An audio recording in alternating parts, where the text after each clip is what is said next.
quick response and everyone coming out. It's obviously been a couple of tough days, frankly, tough weeks, and unfortunately, we've got a couple of tough months we think ahead of us. So first, what we're going to do is actually have Josh Tellison, who's with operations, who's going to sort of talk about this fire, talk about what's been happening the past couple of days, what we expect to happen today and the days coming. So thank you, Josh, for being here, and thanks for your service. Good morning, Josh Tellison, Operations, Northeast Washington, Team 2. So our primary objectives have been to check the fire spread to the south, protect the structures along the Weenus Drive here, the main road, and also the community here at the Weenus Lake.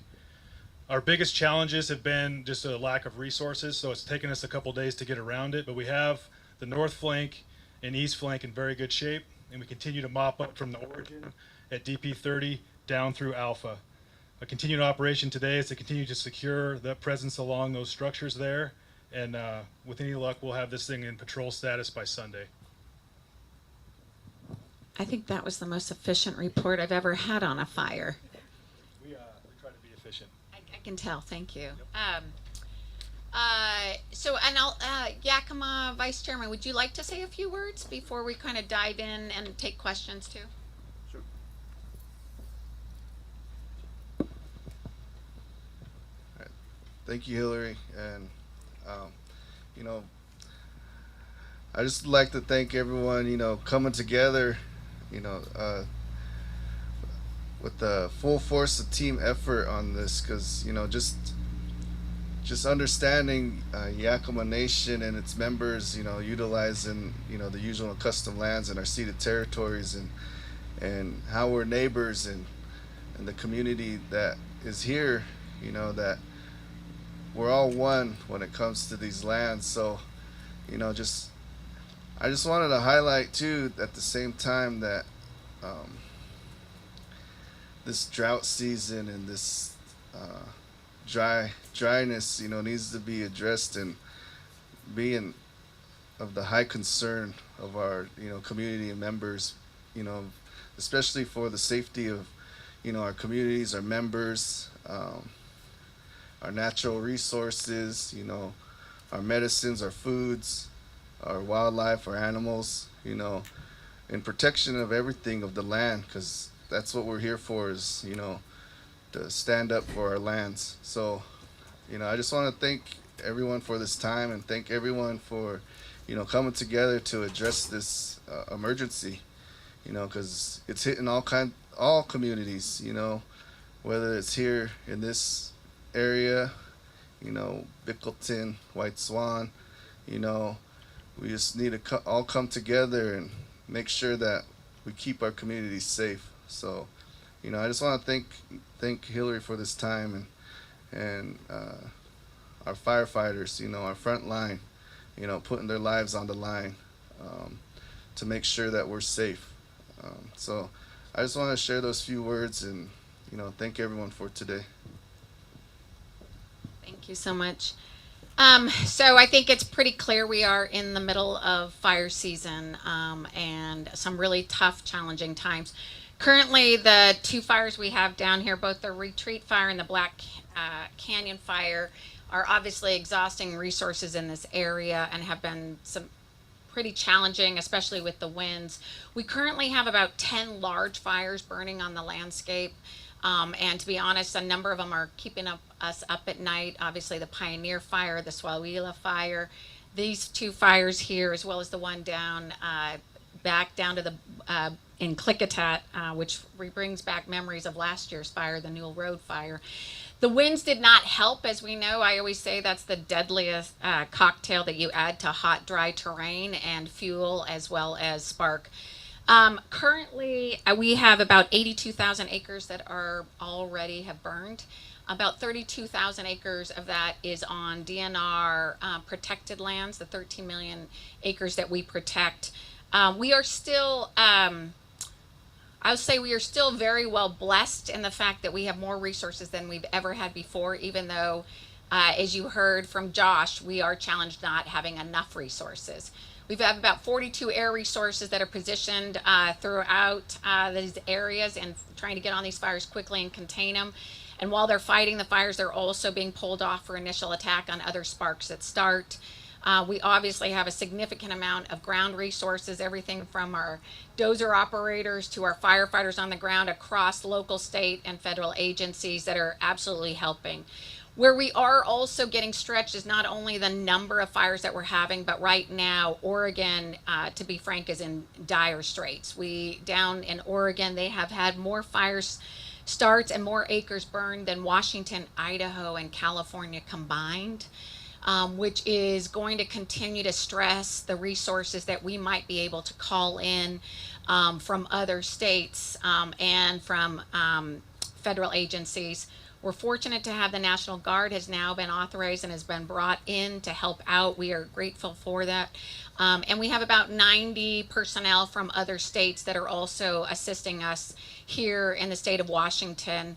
I think my big message is going to be directly at that it's still the case that most of our fires are started by humans. Last year, 90% of our fires were started by humans. A lot of the fires that we currently have on the landscape were human caused. And I can't stress enough how tough this season already is, and we're only in July. How many of us are predicting this fire season is going to go well into October. And our men and women on the ground and in the air are absolutely already exhausted and tried. And so we are urging everyone to please do your part and actually first prevent these fires in the first place. Be extremely safe out there. Second, if you are in an area where we have fires and a fire starts, we're asking to please pay attention to our evacuation levels. Those are there to actually ensure the safety of everyone, as well as the safety of our firefighters that are trying to do everything they can to protect the structures and protect lives. And then I would just say my biggest is thoughts and prayers for our firefighters and our communities. I just learned on the way here that we've another pilot has gone down in Oregon. I will say this is our third loss in just a month in our aviation firefighting family. And I think it's the one thing we stress to everybody when they ask, well, why are we not having air resources in the air all the time, or why are we not in certain locations, is safety comes first, the safety of our community members and the safety of our firefighters. And so please, thoughts and prayers for those who are on the ground and in the air in Washington and across this country. I also want to recognize we have two amazing legislators here. And if you want, both of you come forward to be able to be present here along with Josh, and we can take questions. Just want to thank you for your leadership. Gina, you and I have been on a lot of fires together in 8 years, and I don't, you have a very challenging district in the context of a lot of hot, dry fuel and a lot of wind that doesn't necessarily help. But why don't you just want to introduce yourself, and then we're here to take questions. Thank you, Hilary. Washington State Rep Gina Mossbrecher, and just mostly my thoughts and prayers go out to the firefighters, as was said, but also to the families who have to evacuate. We're fighting the Bighorn fire in the gorge, and of course across the river is concerning because, like you said, there's so many fires all at once that resources are limited. We've had fires switch from Oregon to Washington with embers and storms and wind that has caught embers and switched to Washington, Oregon. So we're both being very careful right now to protect those borders and those lines. So grateful for everyone here. Thank you for sharing with people. It puts their mind at ease. It gives them more peace knowing what's happening when they see smoke and they hear about fire and people being evacuated. And please, just want to stress that the evacuation zones are critical. I've blocked roads before, and people have tried to go past the level 3 to get their television or their pet, and it's just critical to save their life as well as firefighters who are risking their lives. So thank you for being here, and thank you for giving everyone an update. Appreciate it. Good morning, everyone, and thank you, Hilary, for inviting us again. My name is Nikki Torres, and I'm a state senator for the 15th Legislative District, which is portions of 5 counties, mainly Yakima and Franklin County. And, I really want to give a heartfelt thank you to our first responders and all the agencies that have come together to help combat these fires, because it seems like our fire season has started earlier and they've been getting longer as well. So my heart goes out to everyone that's out there battling those fires and trying to keep our communities safe and our agriculture lands and our animals safe, but most importantly, again, our communities. So thank you. And thank you for the updates as well. We're happy to take questions. I bet, Josh, you're going to have to be ready to field a lot of these because you're the guy on the ground, too. But happy to take questions. Yes?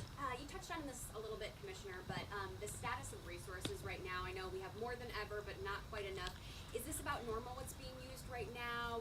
What do things look like if there is another fire somewhere? I mean, I'll say it is not normal about what we have being used right now, largely because we, 3 years ago, there was no way we had 42 air resources in Washington State. I mean, I think the first step is we brought in 42 air resources. 12 of them are DNR owned.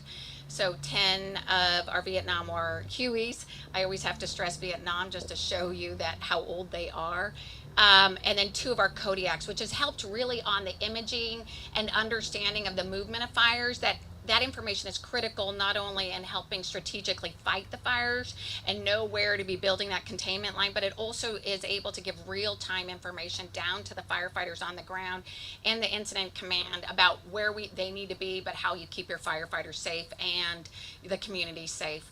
On the ground, we also have far more resources than ever before, more dozers, more dozer operators. Again, a lot of the critical funding of House Bill 1168, that unprecedented $125 million a biennium is truly paying off right now. That being said, as you heard from Josh, and I heard from a number of my own folks at DNR when I came in here, resources are stretched thin in a number of ways. I'd say resources are stretched thin and becoming that way in aviation, largely because we have to give them rest time. Resources are being stretched on the ground. Again, rest is critical, but many of the resources that we might be able to lean on nationally are right now largely going to Oregon for the obvious reasons. It is dire straits down there and really, really challenging. And that's why it's critical that we reduce these fires. I also would say that I think the biggest, I would say maybe this is a note of positive news. I'm trying to find it, knowing that we've got a lot of tricky days ahead of us just because some of these fires, like the Pioneer Fire, the Swallowila Fire, the one you were talking down in the gorge, are tricky as well as these, is that at this point in time, actually, we are still well below our 10-year average as to the number of fires that we have had and the number of acres that have burned. And I do believe that is largely due to the fact of the number of resources we have. I mean, us being able to bring those 30 air resources on exclusive use means we're not having to fight for them at the national level and losing them to other states. We can actually keep them here and leverage them when we need them, so we can utilize those air resources to get on the fires quickly. And it's just key. I think we love this topography of this state, and it is beautiful, but it is not very forgiving. It really is not very forgiving when it comes to fires. I know the gorge loves their wind. It is, I have plenty of friends who are windsurfers and active recreationists down there, but wind is one of the hardest things in the context of fire. And we had roughly 60-mile-per-hour winds in some places of the state just the last few days. And while most of our fires have been human caused, the 590 lightning strikes in one night certainly didn't do us any favor. So we're asking for help from above, and we're asking for help on the ground here. Josh, do you have anything to add there? Actually, can I say one thing as you're coming up here? We talk a lot about the firefighters on the ground and the firefighters in the air, but there's an enormous amount of people behind the scenes that are making all the logistics of it all work, right? Everything from dispatchers to administrators to helping make sure we've got food for the firefighters. And as I was coming in here, I was talking to my region manager, Larry Leach, who was saying one of the areas we're right now struggling actually the most is actually having enough people behind the scenes who can actually help with all the administration that keeps you know, the planes flying in and out and the people where they need to be and being fed and getting the rest they need and the services coming in. Yeah, to her point, the quick initial attack is our best bet right now, and the state's air resources and your dozers and your crews have been a huge asset, but the whole system is taxed. And so what really matters right now is that fast, aggressive initial attack, and that's what we're struggling with right now, is to still initial attack these fires and support these other large incidents. So it really is a team effort, and we really don't need any more new starts right now that we can avoid, as well as when you don't leave an area, we can't access it. We can't safely engage our people. It's gonna put us on a bad foot from the start. It's also gonna set us back to where more resources are caked up for a larger incident. Our best hope is a direct and aggressive initial attack to keep things as small as we possibly can. And sort of add information on that context. A lot of people will, you know, we might have at any given time 10 to 12 aviation resources on one of these larger fires to putting out. But throughout the day, you'll have sparks that happen, whether it's, you know, largely human caused, and all of a sudden we'll have to pull an air resource off of that to go do initial attack, quickly then bring them back. Sometimes people are wondering, why did that aircraft leave, right? It is because the more we can keep those other fires small and quickly put them out. Again, our goal is 90% of our fires put out before 10 acres, and last 2 years we've been able to do 95% below 10 acres. The more we do that, the less of these catastrophic larger fires that have enormous amount of resources that go into it, the less of those we have. I mean, you can look, in the challenge in Oregon right now is, I don't know how many fires they have, but it is the entire state is largely blanketed with fires, and that takes enormous amount of resources, and we're trying to keep most of the ones small right now, and just, we'd love to say we only had 10 major incidents, and that would be a great year. Anyone else? Yes. Yeah, can you speak to the current threat to structures with canyon and retreat, and also road closures and power? Yeah, this is Josh. Go ahead. I can speak to Black Canyon. I don't have good accurate intel for you on retreat, but on Black Canyon we still are in a level 3 in this community here at the lake, and all the structures along, and then we're still up. We have structures up here in our northern division. They're all still at a threat rate right now of level 3. So we're asking those folks to remain out. But I do feel confident when we get through today's burn period, we'll be able to lower those to a level 2 and let folks back in. And I gotta hand it to the community up here. They have been very welcoming to us and showing us around and letting us into their property to deal with these smokes. But I will say that one of our biggest challenges is there's so much perimeter out here to cover, and we have so few resources that we just have to be diligent. Because if we lose this one, then we can't help anybody else. So to her point, we'll have to bring a bunch more equipment back in here. So things are looking good. We're on the uptick. If we get through today's burn period, I feel like we can start letting the communities back in and have a successful, secure fire to turn back over to the local unit.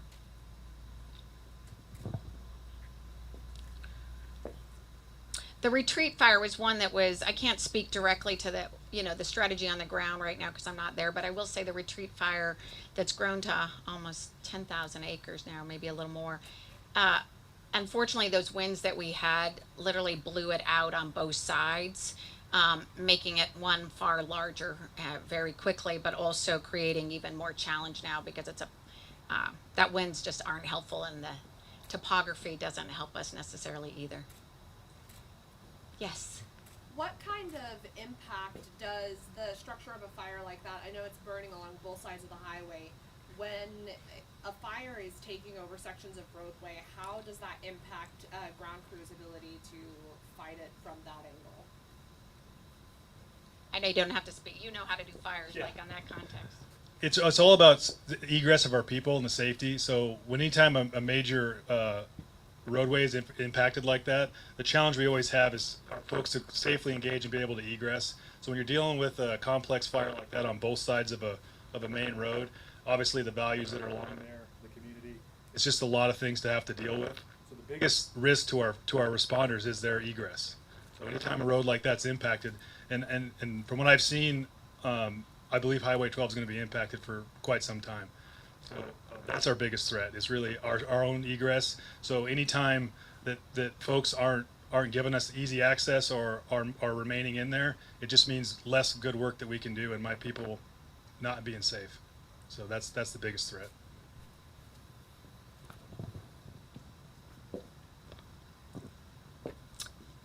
Yeah, just go ahead. Oh, don't be shy. Don't be shy. I was just making sure no one else wanted Yeah. to ask first.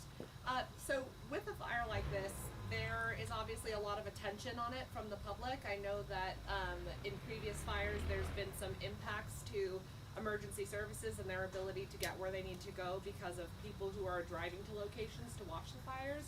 Do you have a message for the public when it comes to people wanting to come view the fires, especially in small towns like Cowichee and Tieton, where there's not a lot of roads to get where people are going?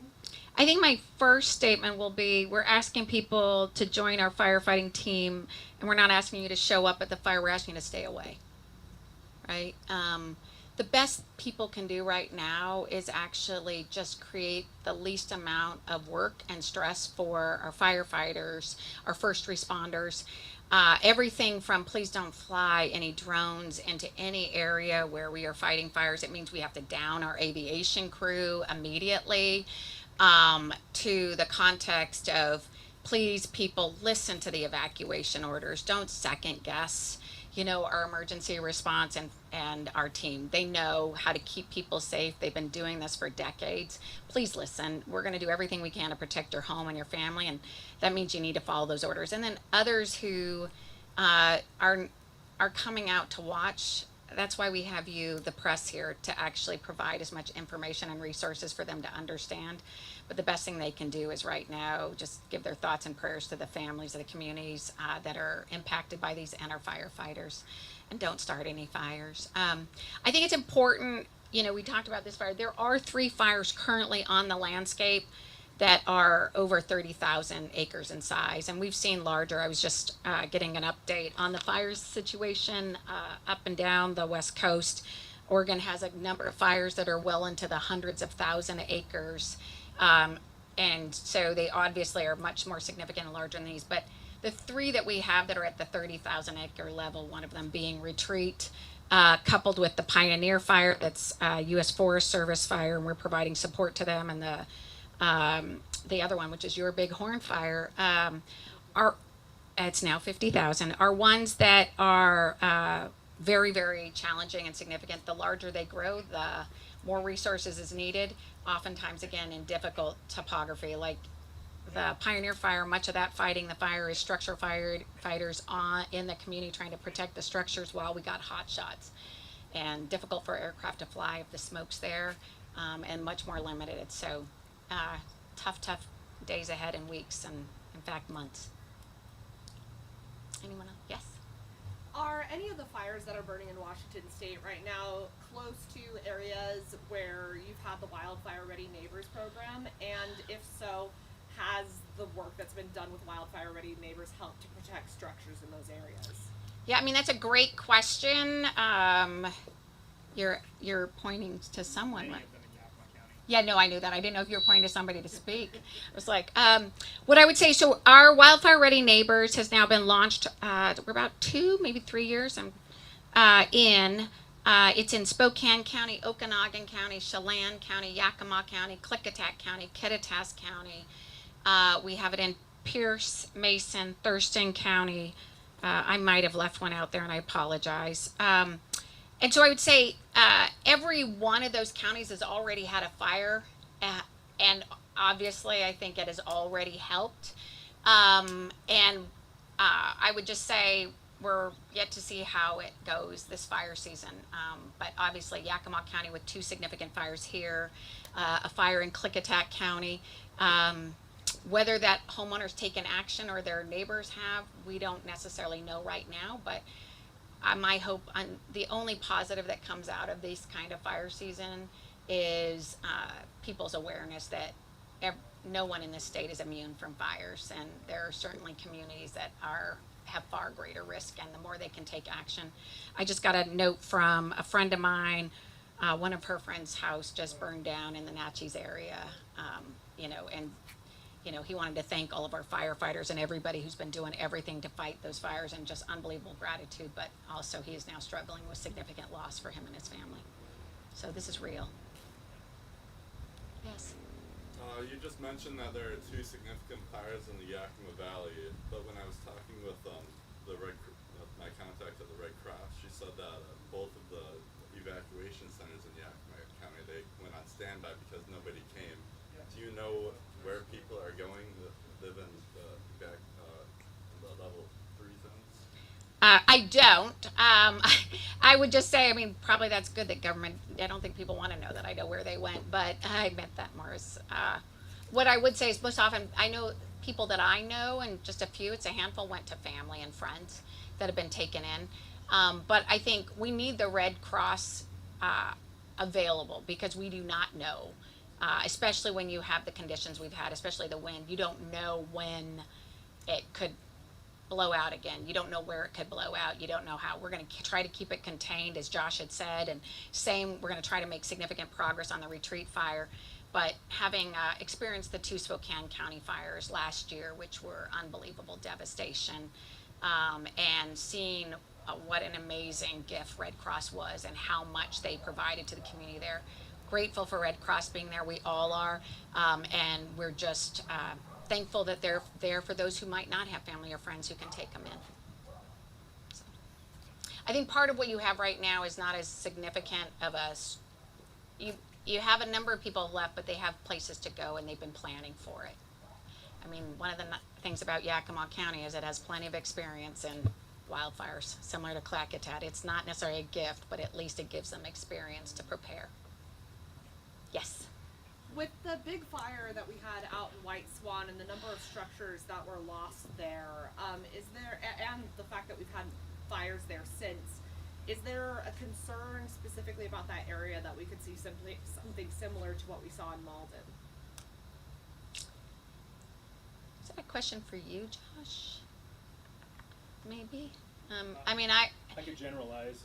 Yeah, I mean, I'll just say one thing. I mean, Malden, I'll just say, I hope the state never experiences what happened in Labor Day 2020, right? I mean, you had hurricane force winds in every corner of central and eastern Washington. We had 56 fires in 24 hours. We had 600,000 acres burn in 72 hours. Just 600,000 acres in 72 hours. And the town of Malden literally burned in 2 hours. 80% of the structures lost. For that, it often takes not only the hot, dry degree weather that we've had here consistently, but it takes those hurricane force winds. That's why I get very, very scared. I was nervous on Wednesday for the conditions. It is nice that the wind is not blowing here, but wind is what creates that kind of real unfortunate tragedy. Yeah, to the earlier point about fuels management, I mean, that's really the only thing we can manipulate at this point is the fuels. So in no community, in my opinion, in Eastern Washington is going to be immune to a catastrophic wildfire. So the importance of dealing with those fuels, it's the only thing we can affect right now. We can remove the fuel and we can give firefighters a chance. That's our best shot.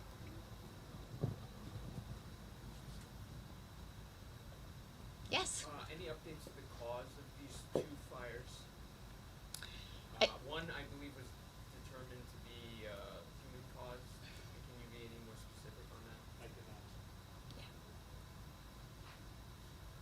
cannot. I think it's probably safe to say they're both human caused, but we don't have enough details to state.